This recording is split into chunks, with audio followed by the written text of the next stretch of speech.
Hello everybody, I am livid. I spent an hour and 45 minutes recording this video only to find out that the audio just didn't want to work. So we're going back over it again. You guys are here. I gotta calm down. I'm not angry at you. I'm angry at OBS. So basically, what is this video? Well, it's a long one, and it's me going over the anime, the manga, and the light novel, talking about everything that there is that happens in it. And because there's a lot that the anime skips. And so let's start off with the anime.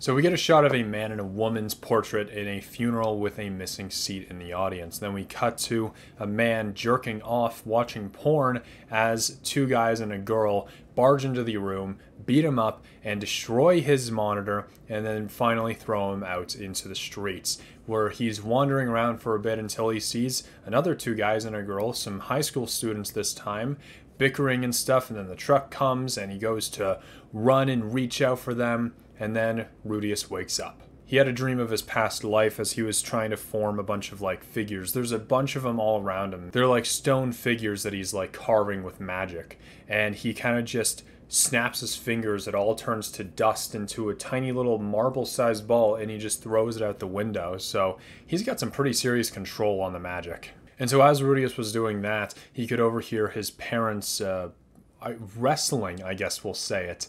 And he goes out into the hallway because he wants to prank them and go walk into the room and go, "Oh, Mom, Dad, what are you doing?" But then as he's about to do that, he notices Roxy sitting outside of their room with the door slightly open, and she's watching them as she, I guess, wrestles with herself.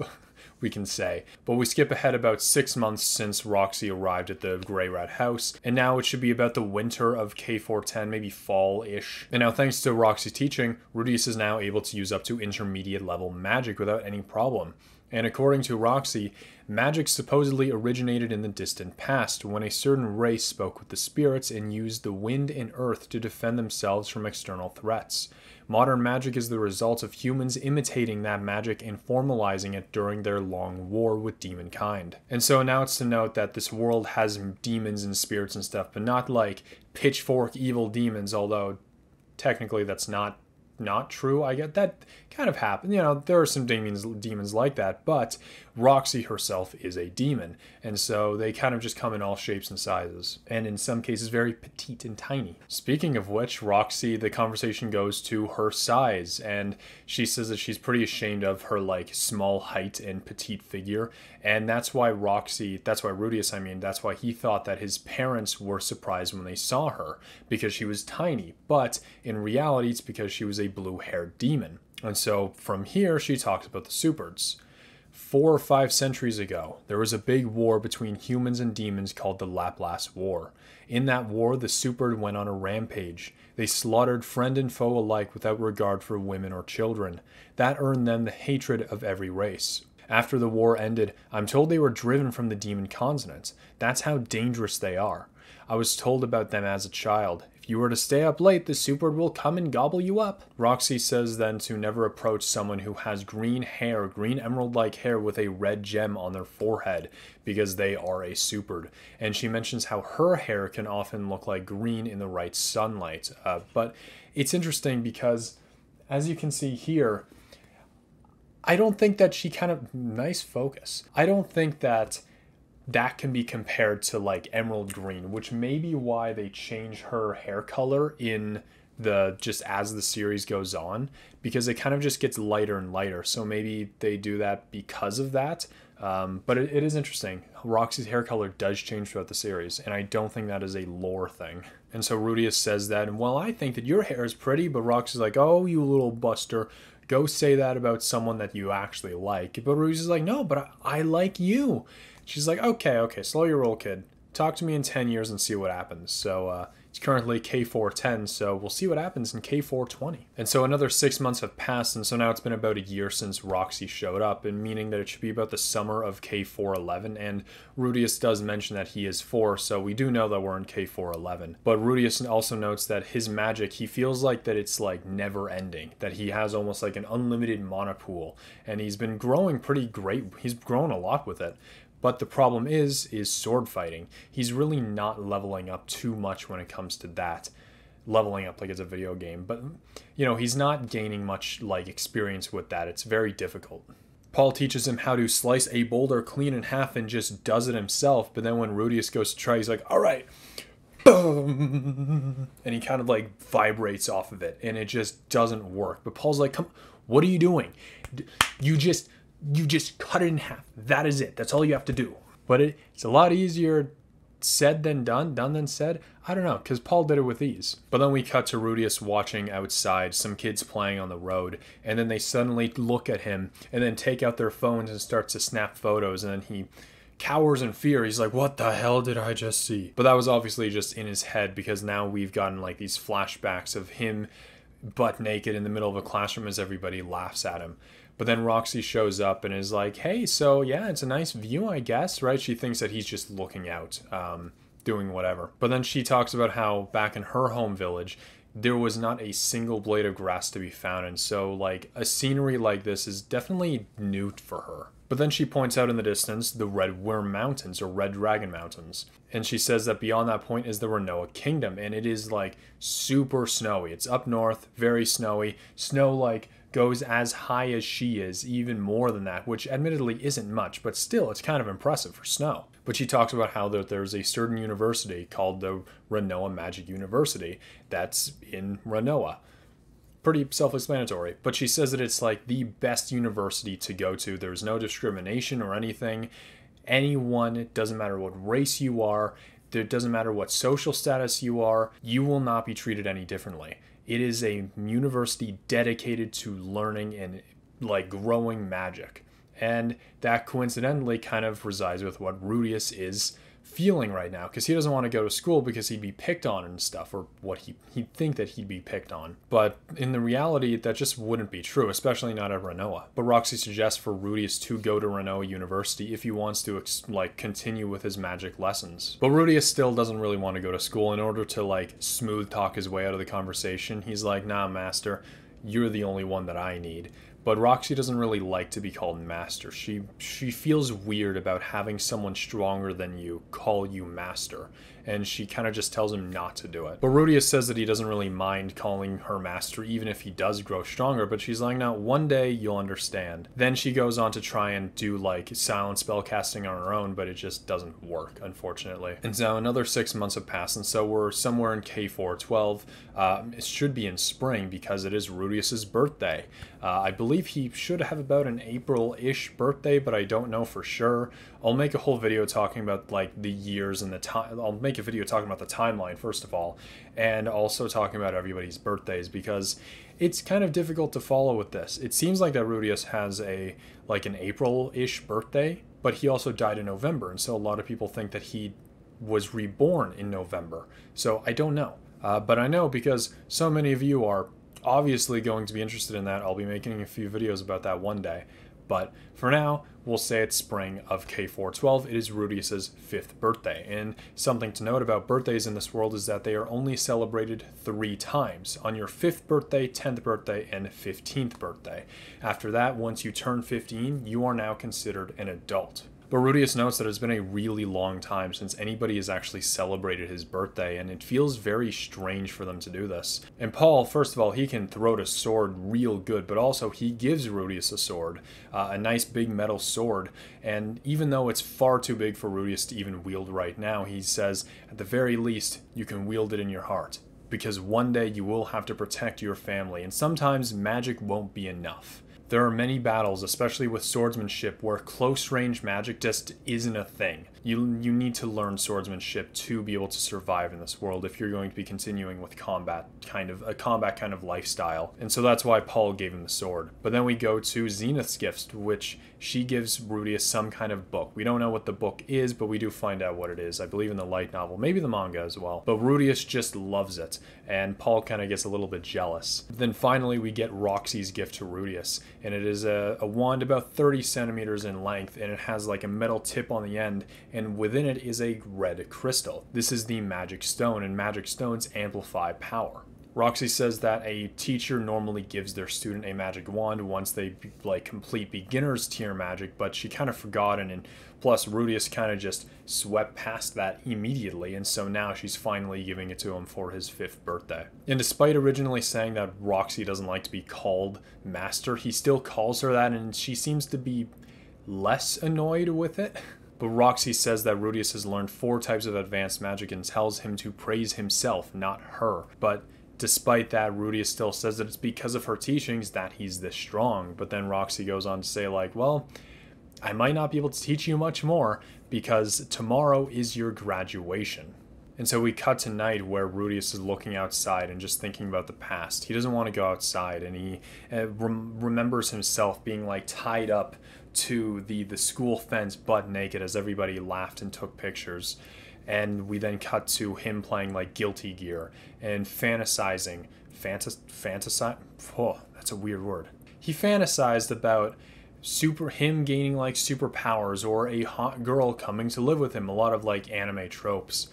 But then he, as he lived his life, not a single one of those dreams came true. But now he has both of those, technically, both of those dreams came true in this new life. And despite that, he can't take one step forward when he promised that he would have done that in his past life. If he were given those powers in his previous life, he said, yeah, I'd absolutely move forward and like change. I would try in life. But now that he has that, it's really difficult for him to do. It's a lot easier said than done. And so because of Rudeus's fear of going outside, Zenith thinks that he's afraid of monsters. But even Roxy's like, nah, that kid can like defeat any monster in the area, no problem.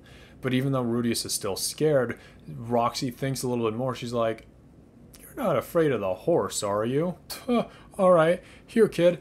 And then she puts him up on the horse, and the horse's name is Caravago.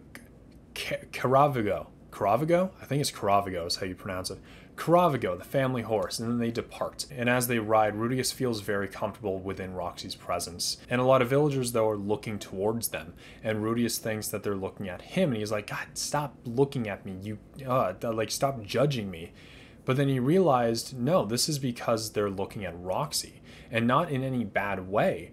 They like Roxy because even though she's a blue-haired demon, often compared to with the Superds, these villagers still like Roxy, and that's because she's helped out. She has become like one of the villagers. She made this village her home in just the couple years that she's been here, and she's been given a lot of respect by the villagers. And this really made Rudeus respect her a lot more and feel safe within her presence. And this makes Rudeus realize that there's no reason that he should be ashamed. If this woman can get the acceptance of all these villagers, there's nothing that he's done in this current life that can make them hate him. It's the past life that they don't know about, that doesn't exist anymore. That's the problem. But that's in the past. He can start a new future now. And so the two of them with Caravago make their way to a tree, and Roxy explains the exam. She's going to recite a spell, but she can only do it once, I guess because of how much mana it takes. She then says that if Rudeus can recreate it, then he'll pass. And Rudeus thinks, is this some secret spell? Is this a taboo spell? But she's like, nah, it's just too dangerous to do near the village, and so that's why we're doing it out here. And so Roxy then recites the incantation.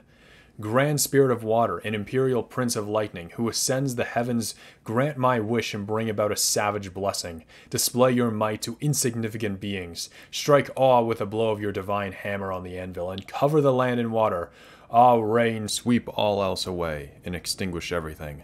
cumulonimbus. And so as she does this, like, storm clouds start to kick in and it starts to pour with rain, and a lightning strikes Caravaggio. And Roxy panics and is like, oh my god, what do I do? What do I do? What do I do? And Rudeus is like, oh my god, just heal the damn horse, for Christ's sake, like, please. And then after healing the poor horse, Roxy's like, hey, can we keep this a secret between just us two? And Rudeus is like, ah, hell yeah, don't worry, I gotcha. But soon after, Roxy builds a dome around the horse and watches Rudeus recite the same incantation. And as he does, Rudeus thinks about what happens when he'll finish. Roxy will stop being his teacher. She'll say, well, I have nothing else to teach you, and leave the next day. And he just wishes that he talked to her a bit more. But afterwards, Roxy was like, hey, I didn't tell you to make it better than mine. And he's like, oh, did I overdo it? Oh, God. But Roxy simply says that it's a shame that she has nothing left to teach him. And she walks away with a somber look on her face, but then spins around and says, congratulations, Rudeus. You are now a holy level water mage. And so it's the next day that Roxy is about to leave, and both Paul and Zenith are like on the verge of tears. They don't want her to leave. And Zenith's like, I'll teach you more recipes, right? Can you stay? But Roxy says that she wants to travel the land and learn more magic, because after teaching Rudeus, she realizes that she still has a lot more that she can learn. But Roxy apologizes to Rudeus, saying that she's sorry that she couldn't teach him anymore. But Rudeus says, don't worry, you've already taught me so much. But Roxy's about to pat Rudeus's head, but then she remembers something. From a pocket, she pulls out some kind of green charm. We find out that it's a meagered charm, and she puts it around Rudeus's neck and gives it to him. She says that because she didn't have enough time to, like, get together a graduation party or anything, that she hopes that this is enough. And Rudeus is obviously thankful, and he thanks her for the gift, and she then gets up and walks away. And as Paul and Zenith start to cry, Rudeus runs forward a little bit and says thank you. But Rudeus says that he's learned a lot from her. Like, sure, there's the knowledge and experience in magic and whatever, but it's really just the fact that she was able to bring him outside and teach him that he doesn't have to be afraid anymore. That past life, yeah, he may have been a horrible person back then, but he can change now. She was able to give him that push that he needed to actually move forward and grow as a person. And he says that he will respect her for as long as she lives. And then we cut to Lilia finding the holy relic, and that's the start of their little secret, Lilia and Rudeus's. And now we get the ending song, which is a compilation of Rudeus going outside and reading the book that his mother gave him. And we see, he looks outside the window, and we see Rudeus and this girl with green hair around his age. And then we cut to a girl slightly older with long red hair. I wonder who these two mysterious people are. But then we get a wonderful shot of our goddess Roxy reaching out towards Rudeus, and we get like a POV shot of Rudeus reaching out his hand, and then we cut to him reaching his arm outside of the window.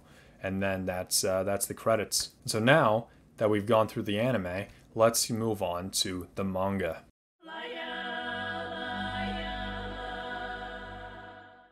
So we start off the manga with Roxy teaching Rudeus, and in his mind, it's all this like this seductive scene, you know, the late night lessons between the student and the teacher, but in reality, we cut to Roxy like carrying a bunch of books saying like, God damn it, can you help me, kid? But we do end up finding out who it was that created magic, where in the anime we kind of gloss over that. So Roxy says, as the ancient wars raged on, the high elves spoke with the spirits and learned to command the wind and the earth, thus enabling them to fight their enemies.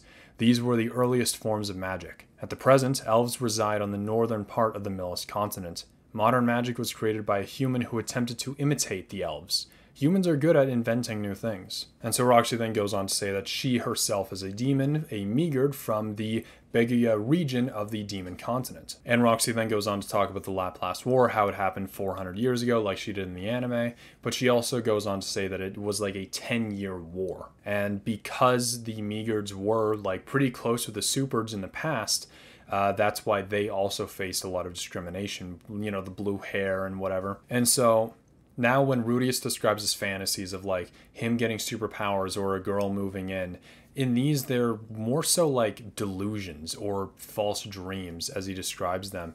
Like he'd dream about how girls would love him despite not being a superhuman, but then he'd wake up from those dreams, and it's just a lot more depressing than it is shown in the anime. And Rudeus is just afraid that if he were to take a step outside, that this entire fantasy would end and he'd wake up from another one of his dreams, and he just does not want that to end. And I mean, even though, you know, years of living within these dreams, you would think that he'd get used to it by now, but even still, you never know. And so the anime does actually change up the exam quite a bit, where in the anime it's just, okay, I need you to create the spell and that's it. In the manga, it's a bit more. The manga and the light novel, he has to maintain it for over an hour, and only then will he pass. And specifically, the spell is described as one that has the user create a cloud covering a vast area and have it produce rain. That is what cumulonimbus is. I think I'm pronouncing that right, I hope I am. But we skip over Roxy's version of the spell and we cut just to Rudeus doing it. And he recites the incantation. Great water spirit and son of the thunder deity, ascend into heaven. Hear my prayer and grant us your wicked blessings. Grace us with a display of your strength. Strike your godly hammer onto the anvil and drive fear into our hearts by flooding this land with water. Rain, wash over everything. Cumulonimbus. And so while saying the incantation, Rudeus realizes that he's not going to be able to keep his hands up for over an hour to maintain the spell. And so he thinks back about the TV shows and documentaries that he used to watch back on Earth and remembers one about clouds and how they formed. And so there was one he remembered called a supercell thunderstorm. And so when he increases the air current, Rudeus has to combine other magics to heat the air below it. However, if he loses focus on forming the clouds themselves, it'll all come apart. After it starts to stabilize, he then cools the top and increases the speed of the upper current.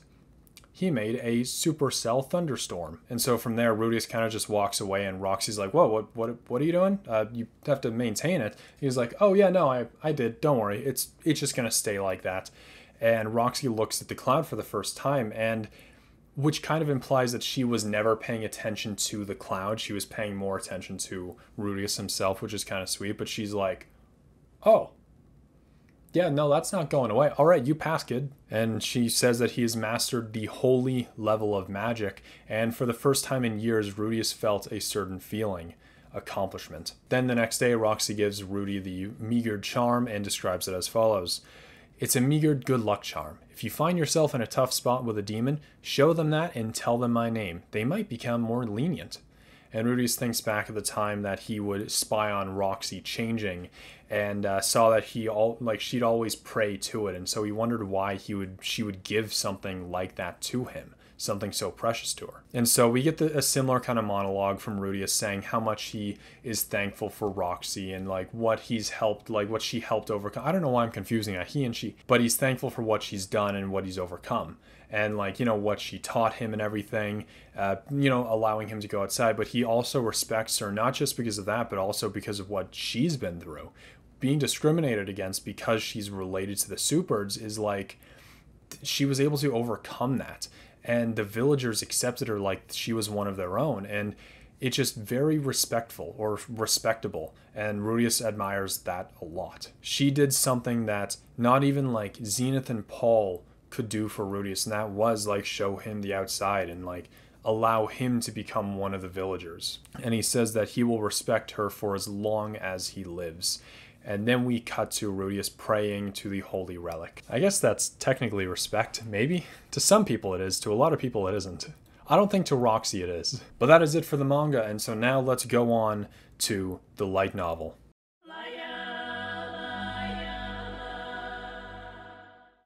And so there's quite a bit in this that the manga and anime actually skipped, and a lot of it is talking about magic and swordplay and whatnot, and just the details of that. So let's go over the light novel. And so the afternoons were spent mostly sword playing with Paul, but they don't really even have a wooden sword that's small enough for Rudeus's toddler body. And so for the most part, they're training with running, push-ups, sit-ups, whatever. Get just general physical training. And Paul says that above all else, what is most important to swordplay, aside from practicing with a sword, is getting your body ready to move. And so there were days where Paul was too busy protecting the village and whatever, and so Rudeus had to take it upon himself to learn all of that stuff himself and keep training in Paul's absence. And so despite Rudy having a great magical stamina, not even a kid or he you can't spend an entire afternoon doing physical training like that. He just doesn't have enough stamina to keep up with it. And so usually their training would end mid-afternoon, a few hours before dinner, and it's in between that time, between swordplay and dinner, is when Rudeus would learn magic. And so we get a little bit of detail about how magic is formed, how much mana it uses. So you have the average size of a spell, let's say a water ball, right? If you wanted to increase the size of your spell, that would obviously cost more mana, right? Pretty normal. You have your regular default, you want it to do more, it'll cost more mana. But the same is when you want it to be smaller as well. If you try and make a water ball the size of your fist, but then try to make one the size of a raindrop, it's going to cost so much more mana than the one for your, like, the size of your fist. And that goes with any kind of magic. And it's very interesting. And so Rudeus asks why smaller magic costs more. And Roxy kind of just goes, I don't know, that's just how it is. I mean, I guess they don't really know a lot about magic in this world, hence why there's not a lot of magicians out there. But yeah, she's kind of just like, yeah, it's one of those things. It's just, that's the way it is. But despite not really understanding the mechanics of magic, Rudeus is getting a good feel for it. And unless he's like using a bunch of like super powerful spells just to drain his mana, he really doesn't really burn through it that fast. Like, yeah, Rudeus could go and like just use the most powerful spells he could just to train like that, but he's not really looking for magic like that.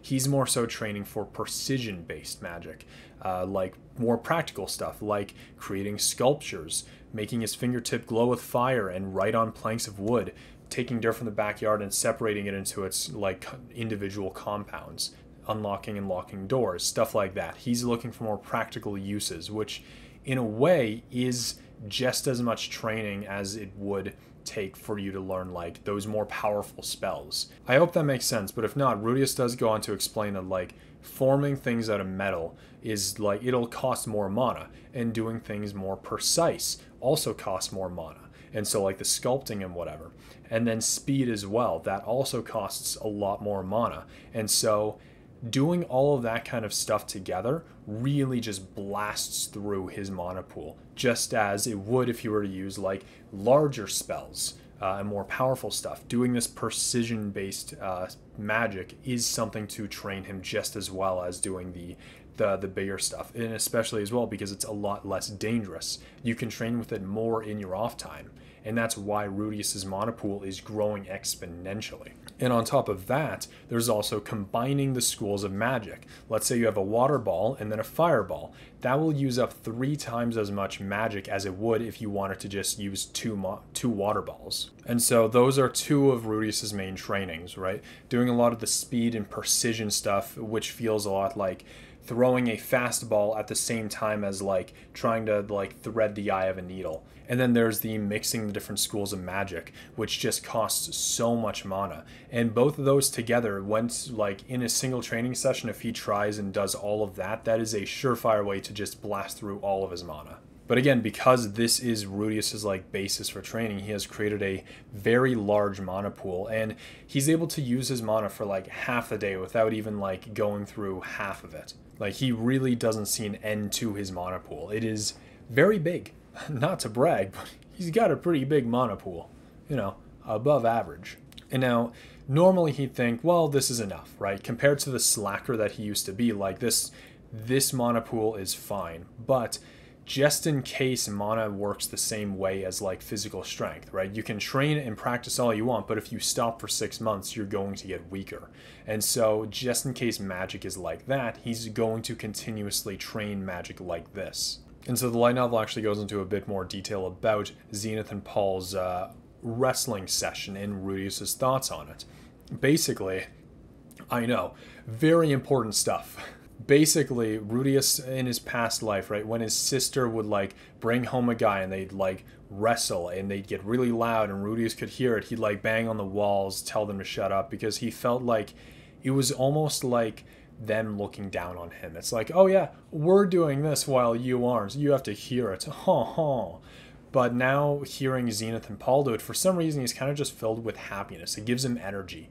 I don't think it's because he's a pervert, it's kind of just like, it's different. Maybe it's because he's young, maybe because he's like, it's family. He doesn't exactly understand why, but it's something about it. It just motivates him for the future.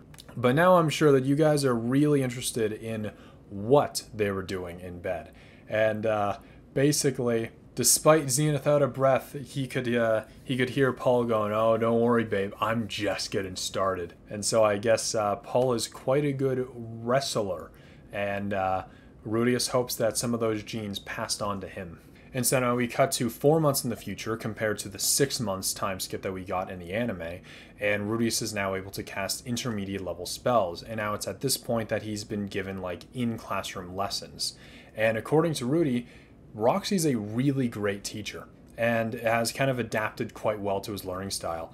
Like anytime he'd have a problem with something, he'd ask and she'd work with it through him to like make him understand, or if he understood everything, she'd completely go on by and continue with her lesson. And that doesn't sound like much, but comparing it to like his past life, right? One of his brothers had a tutor, and it really just felt like a regular in-school lesson. There wasn't any kind of personal aspect to it, but Roxy's lessons feels very interactive, and plus she's like really hot, so of course he's going to pay attention.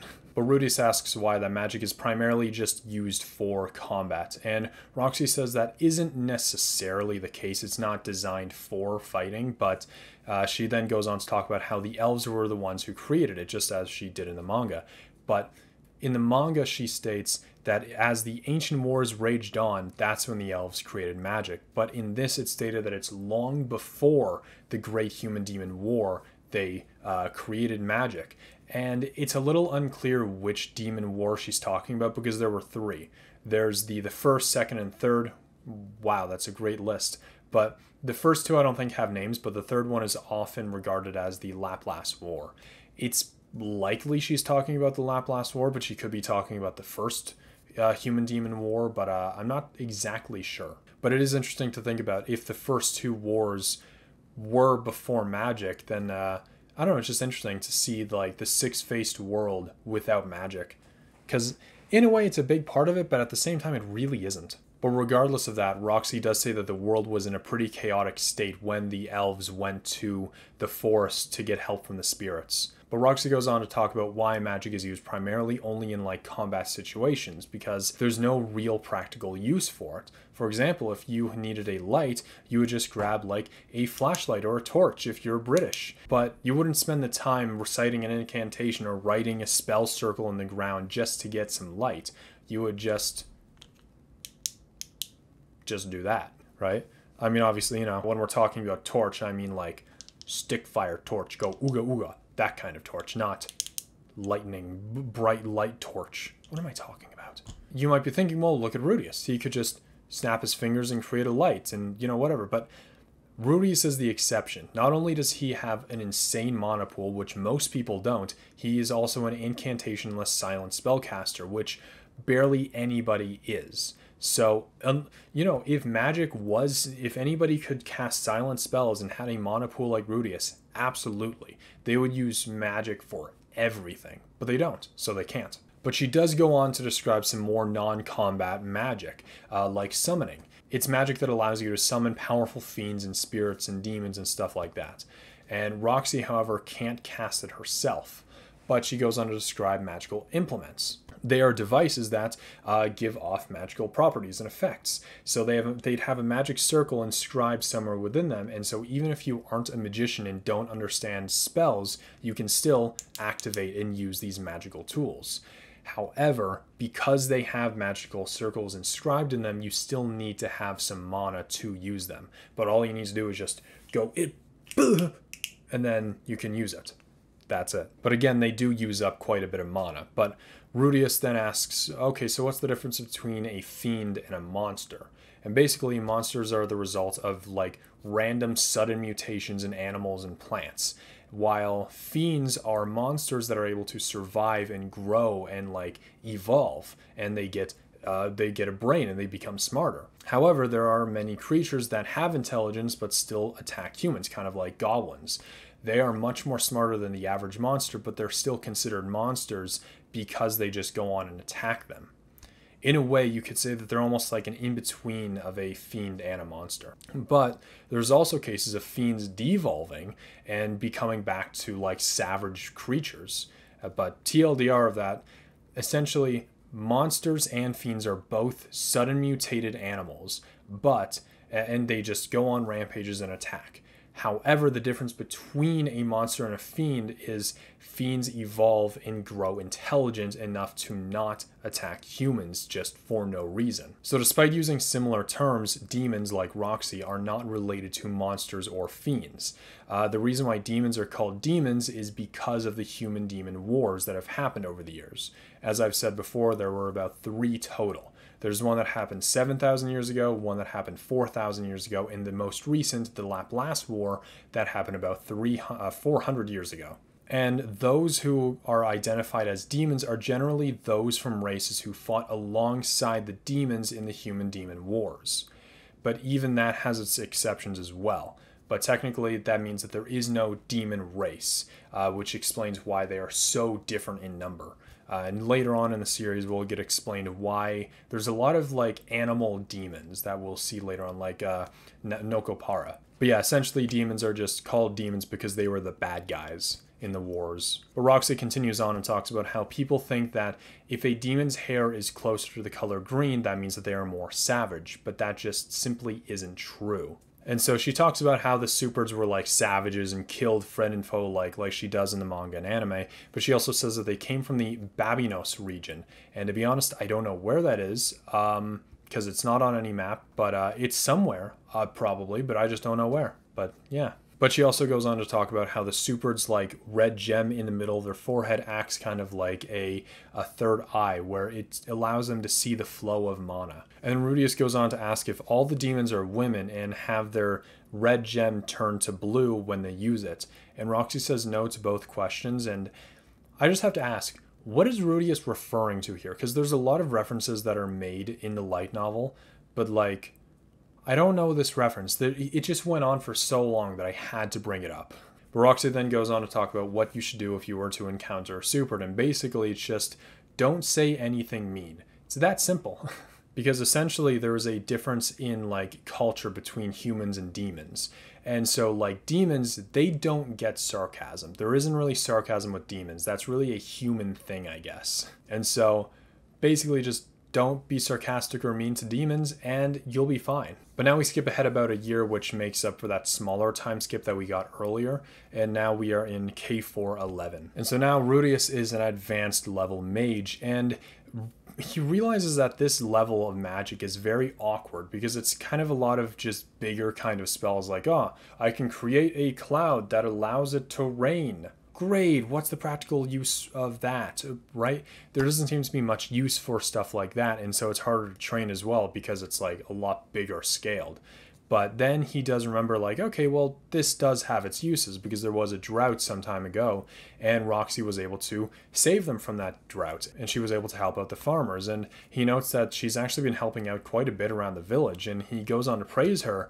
But then she's like, oh no, I just do it for the money. At first Rudeus is like, oh, that's kind of scummy, but then remembers like, that's normal, right?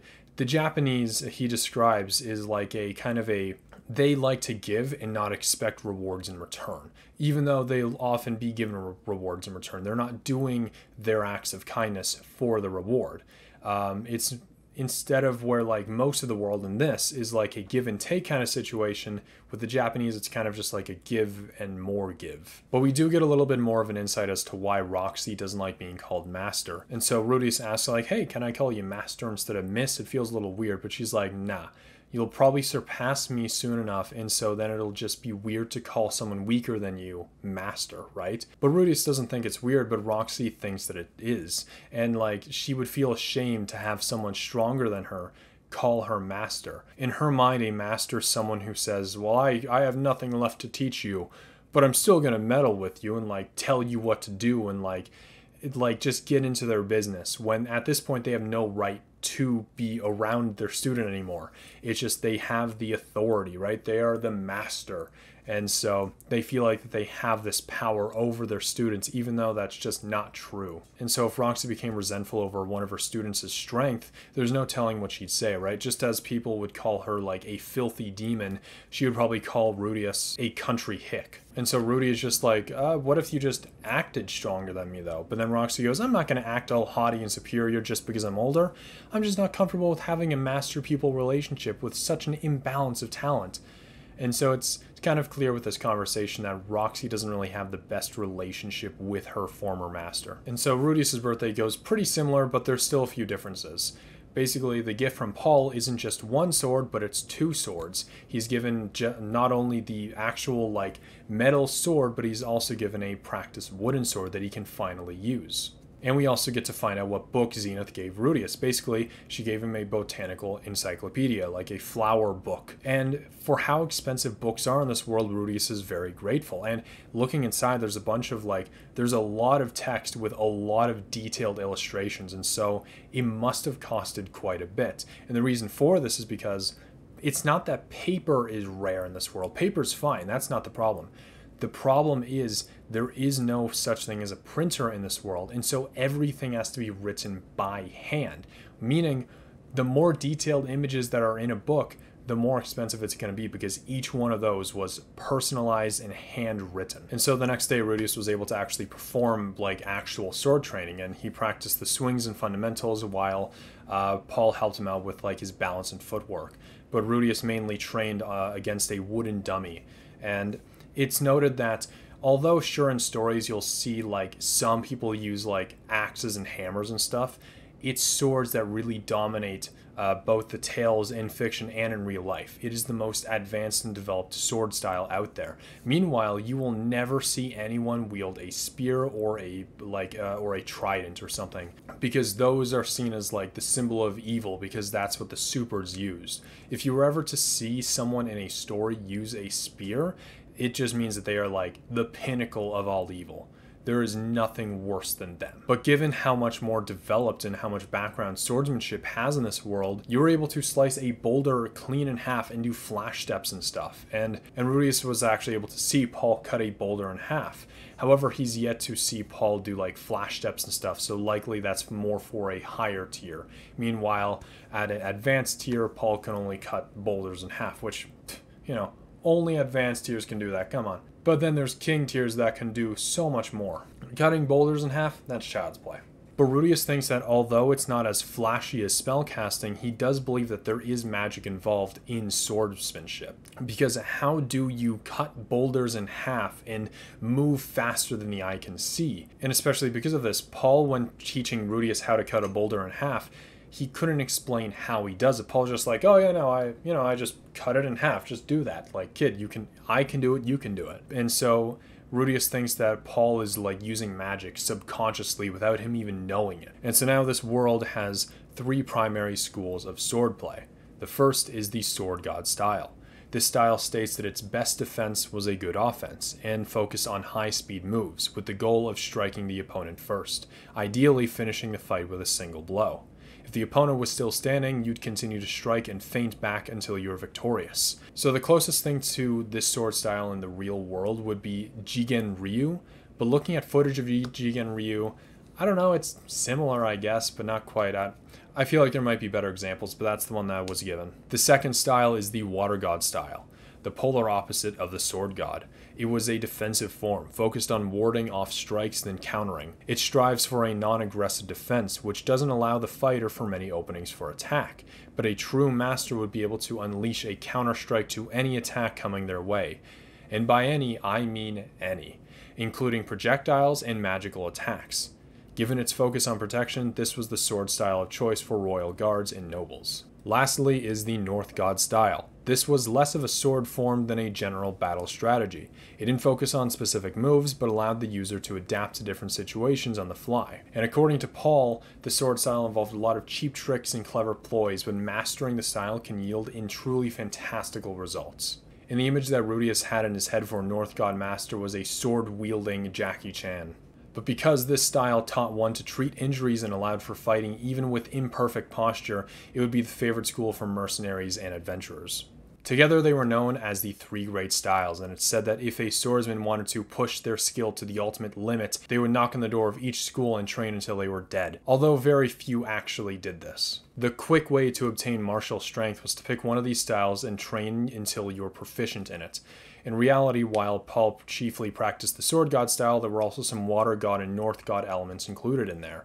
most people didn't head out into the world deciding to exclusively adhere to one style or the other. It's kind of like magic, where you'd learn one, like you'd be a master at one magic type, but then the others you know, but they're not as good. And just like magic, swordsmanship is broken down into the following levels: beginner, intermediate, advanced, saint, king, imperial, and god. And the god part of each style came from the epithets given to the founders of its school. The first swordsman of the water god school was a water god level magician, and having a god level rank in both swordsmanship and magic, it made for a very powerful warrior. And it's typical for when referring to a swordsman, you'd call them North God or North Saint for whatever level proficiency they were at. Meanwhile, for magicians, it's typical to add level at the end of it. So for example, Roxy was a Water Saint level magician. And Paul thought that it would be best for Rudeus to learn both the Sword God style and the Water God style, so it's a good combination of both offense and defense. And Rudy asks why he's not being taught the North God style, because it seems to be the most balanced of them all, but Paul kind of scoffs and says that it's not even a real style. It's just learning how to use your sword. That's all what it is. But despite not really liking the North God style, Paul is also really good at it. And so Paul then suggests for Rudy to become a powerful magician as well as a powerful swordsman, one that's strong enough to even defend against somebody of the Sword God style. And Rudeus is like, okay, well that sounds like I'll be a mage knight. But Paul's like, no. A mage knight is a swordsman who also uses magic. You are a magician who also knows how to use the sword. And Rudy doesn't really understand that concept, but I mean, I guess it's whatever one you're most proficient in, you're called something different. So a swordsman who knows a bit of magic is a mage knight. Meanwhile, we don't really know what a magician who knows swordplay, we don't know what that's called. And Rudeus doesn't really know what would serve him better, learning swordsmanship or magic. But he wants to spend as much time learning both as possible because Zenith is good at magic, Paul's good at swordsmanship, and so learning both of them will get him closer with his parents, and he wants to talk to them and be with them as much as possible before they inevitably die, because he never really got the chance with his parents, because he really just ruined things with them. And so we cut to one of Roxy's lectures as she asks Rudeus, what would happen if you combine these three spells? Waterfall, Heat Island, and Icicle in that order. And according to Rudeus, you would get Mist. And in order to remove the mist, you would have to cast Heat Island again to heat up the ground. And so using magic like this, like using different schools of magic together, is called combined magic. The magic manual that Rudeus has talked about how to create rain, for example, but it never taught him how to use mist to create that. And that's combining multiple different, that's fire and ice or water together, and then you create mist. And so it's really, combined magic is kind of like the closest thing that this world has to modern day science. And it really reminds me of like Doodle God or something, right? You kind of just throw all those elements together and then boom, you have it. It's almost like alchemy, I guess. That's what, or at least what I think alchemy is like, I don't know. But you kind of just throw different elements together and then you get different results. And that kind of is science. And that's what a lot of combined magic really is. And so with a little out-of-the-box, otherworldly thinking, Rudeus can do a lot with combined magic. But Rudeus asks if magic can do anything, and Roxy says, no, it can't do anything, because if you go around proclaiming how you can do anything, you're going to get hit with something that you just can't do. And so Roxy says that she's speaking from experience because there are many problems in the line of magicians' work because there just aren't many advanced magicians out there. And so it's said that 1 in every 20 people could learn to fight. And to find a magician among those who can fight is another 20-to-1 odds, meaning that it's about a 400-to-1 odds of finding a capable magician. And of those 400-to-1, only about 1 in every 4 of them graduate from magic school to become advanced tier magicians. And to make that clear, advanced is only tier 3 of 7. There's not a lot of magicians out there. But then Roxy goes on to describe Renoa Magic University and says that it doesn't discriminate at all. It doesn't matter what race or whatever, what she said before. But she also goes on to say, even if you're a swordsman, you can go to Renoa Magic University regardless. You can go there and not even learn magic and still be accepted at this magic school. That's how open it is. But while Paul thinks that Rudeus is leaning more towards magic, Roxy feels like that he's leaning more towards swordsmanship. And so that's why both of them are pointing him to Renoa Magic University, because he can really learn both there. So now we'll skip ahead to Roxy and Rudy on their way to his exam, as Rudeus describes the landscape around his house. There are fields as far as the eye can see, with some houses dotted here and there, and off in the distance there is a cluster of houses, a town, perhaps. And all it needed was a little windmill to look like Switzerland, apparently. But in the large fields, they mostly grow Assyrian wheat, used to make bread. And there's likely also vitreous flowers and vegetables as well. Vitreous flowers are used in the capital to make perfume, and it's possible that in this image here, these purple flowers are vitreous flowers, although I'm not too sure. I think it's stated later on they look like lilies, I believe. But the rest grown in these fields are just common like meal items like peppers, which Roxy's not a fan of, and to that I have to say, based. Peppers suck. I will scarf down a ghost pepper any day of the week and vomit my brains out, but I will not eat a bell pepper. Those things are nasty. But according to Roxy, Rudeus and his family lived in Buena Village, a village located in the Fidoa region, which is in the northeastern part of the Asura kingdom. And currently there are about 30 houses in Buena, all working the farmland. It's a nice small little village. But Paul, who is a knight, was deployed to that village. Paul's kind of like just this guard for the village. He makes sure that the villagers are working their jobs properly. He makes sure that they're not getting into fights, and he also protects them from monsters that were ever to come in. And thankfully, he doesn't have to spend every day doing this, as there's a bunch of other young, like, swordsmen and guards there that switch shifts and whatever and help him out. And that's what gives Paul time to, like, relax at home sometimes and train Rudeus. And on top of all that, Buena is just a very peaceful village to begin with, so there's not much to protect from, anyway. But then Roxy begins the incantation for Cumulonimbus. O spirits of the magnificent waters, I beseech thee, the Prince of Thunder, grant me my wish, bless me with thy savagery, and reveal to this insignificant servant a glimpse of thy power. Let fear strike to the heart of man as thy divine hammer strikes its anvil and covers the land with water. Come, O rain, and wash everything away in thy flood of destruction. Cumulonimbus. And so it takes Roxy over a minute to recite the entire incantation, unlike me, where she said every word slowly with thought and purpose. And once she accidentally struck the horse, she goes, "Oh God, oh goddess of motherly affection, close up this one's wounds and restore the vigor to his body. Healing." So I guess the horse wasn't too injured from getting hit by literal lightning, because intermediate tier magic was enough to heal it. So Caravaggio, the family horse, was quite close with Paul, and they've been through a lot over the years. And he's not overly fast or strong, but it's because of the bond that Caravaggio and Paul has, is that, like, it can't be replaced by any better horse. And so that's why it's so serious if Caravaggio actually died. And Roxy knew this as well, because she spied on Paul multiple times when he was with the horse. I don't know why she did. Maybe Paul rides the horse shirtless or something, but she really liked looking at Paul. But apparently Roxy's quite the klutz, and near misses and scrapes happen quite often with her. But despite all that, she's a very dedicated person and gives life all that she has. So she'd often stay up late, almost every night, to plan for the next day's lesson with Rudeus, and she'd try and wear dignity so that people wouldn't write her off for her age. And Rudeus says that she's really charming, and that if she weren't a child, he'd love to marry her. Well, good news for him, I guess. But he doesn't know that yet. But as Rudeus prepares Cumulonimbus, Roxy stands in between him and the horse to protect it, and even though Roxy was the one who literally just struck it with lightning, for some reason it just felt very calm within her presence, and kind of rested down. And then she created the dome around the two, and Rudeus then, much like in the manga, thinks, okay, well, it'd be crazy if I have to stand out here for a whole hour. And so again, he thinks back to his documentaries and whatever. And he created a horizontal whirlwind of air and warmed up the air beneath it to create an updraft, and from there he cooled the air above the updraft to increase its speed.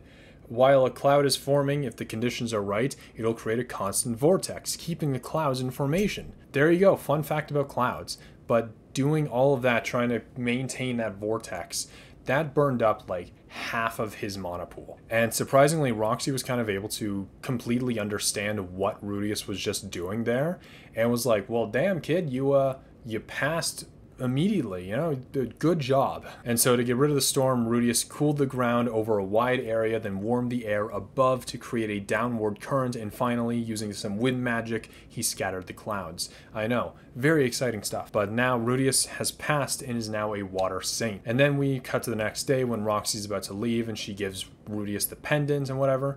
as she's about to leave, Rudeus notes that she looked identical to how she did 2 years prior. It's almost like she didn't age at all. And so obviously that's hinting towards her true age, which we'll find out eventually. And so that, for the second time for me, is episode 2.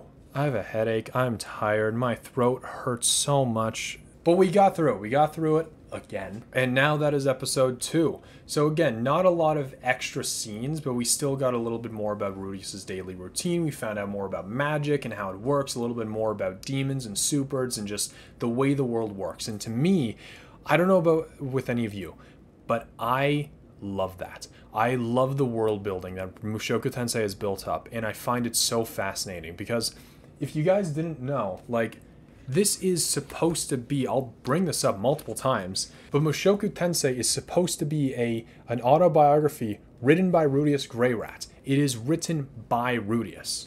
This is his life story, and so Rudeus is supposed to be a real person, and this world, therefore, is supposed to be a real world. And so I just find it so amazing that it's so complex, right? There's so much political crap in there.